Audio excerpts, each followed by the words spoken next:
మరొక అంశాన్ని మీ ముందులోకి తీసుకురావడం జరిగింది. అదేంటని మనం ఆలోచన చేస్తే, దేవుడు సొదొమని ఎందుకు నాశనం చేశాడు, నేడున్నటువంటి పరిస్థితి ఎలా ఉంది, సొదొమని దేవుడు ఎందుకు నాశనం చేశాడు, ఆయన ఉద్దేశం ఏంటి, ఆయన సంకల్పం ఏంటి? దేవుడు ఒక కారణానికి కాదు, చాలా తీవ్రమైనటువంటి పాపములను గురించి సొదొమని దేవుడు నాశనం చేయటం జరిగింది. ప్రియులారా, ఆలోచించేద్దాం. ఇది బైబిల్ యొక్క విశ్లేషణగా మనం ఆలోచన చేస్తున్నప్పుడు ప్రధానమైనటువంటి కొన్ని కారణాల గురించి మనం ఆలోచించేద్దాం.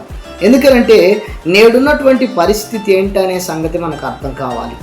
సొదొమ పరిస్థితి ఆ రోజున దేవుని యొక్క తీర్పుకు అప్పగించబడ్డానికి, ఈ రోజున క్రైస్తవ సమాజముగా లేకపోతే సమాజముగా ఉంటున్నటువంటి ప్రతి ఒక్కరి జీవితాలలో నిజంగా ఆ తీవ్రమైనటువంటి పరిస్థితిని ఎదుర్కోవడానికి సిద్ధంగా ఉన్నారా? ఒకవేళ అలాంటి పరిస్థితి రాకపోయినప్పటికీ కూడా, ఒకవేళ దేవుని యొక్క కోపం ఏదొక రూపంలో మన మీదకి వస్తుందనే సంగతిని తెలుసుకోవడానికి మీరు ఇష్టపడినట్లయితే ఈరోజు కొన్ని విషయాలు మీకు చెప్పడానికి నేను కోరుకుంటూ ఉన్నాను. ప్రాముఖ్యంగా మనం ఆలోచించేస్తే బైబిల్లో ప్రధానమైనటువంటి కారణాలు సొదొమ యొక్క నాశన విషయంలో, సొదొమను దేవుడు ఖండించడం విషయంలో, సొదొమకి దేవుడు తీర్పు తీర్చేటువంటి విషయంలో ప్రధానమైనటువంటి కొన్ని కారణాలు ఉన్నాయి. అవేంటని మనం చూస్తే, మొదటిగా అత్యంత దుష్టత్వం అనేది ఆ ప్రాంతంలో అధికంగా మారిపోవడం జరిగింది. రెండవది లైంగిక అనైతికత ఏదైతే ఉందో, నైతిక విలువలను కోల్పోయి లైంగిక పరిస్థితులను వారు ఆలోచన చేసుకొని, అలవాటు చేసుకొని, మంచి చెడుకి, చిన్న పెద్దకి, వరస వావికి తేడా లేకుండా ప్రవర్తించినటువంటి కొన్ని విధానాలు అనేవి దేవునికి కోపాన్ని పుట్టించినట్లుగా మనం చూడగలుగుతున్నాం. అలాగే అహంకారం కావచ్చు, విలాస జీవితం కావచ్చు, వారి జీవితాలలో అహంకారం, గర్వము అనేది ఎక్కువగా హృదయాంతరంగాల్లో నిలిచిపోయింది. అంతేకాదు విలాస జీవితానికి కూడా వారు అలవాటు పడినట్లుగా మనం చూడగలుగుతున్నాం.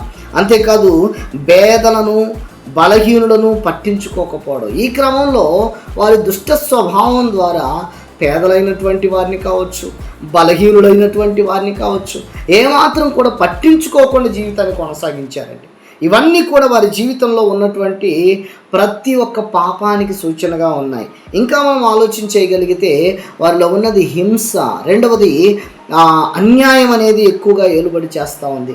ఇవన్నీ కూడా వారి జీవితాన్ని దేవుని యొక్క కోపానికి బలి కావడానికి వారు నిర్ణయించుకున్న విషయాలుగా మారిపోయాయి. మరి నేడున్నటువంటి సమాజంలో మనమేం తెలుసుకోవాలి? ఆ రోజున సొదొమ పట్టణాన్ని దేవుడు నాశనం చేశాడంటే ఖచ్చితంగా వారిలో ఉన్నటువంటి లక్షణాలు, పాపపు యొక్క తలంపులే కారణమని మనం చూడగలిగాం బైబిల్ ప్రకారంగా.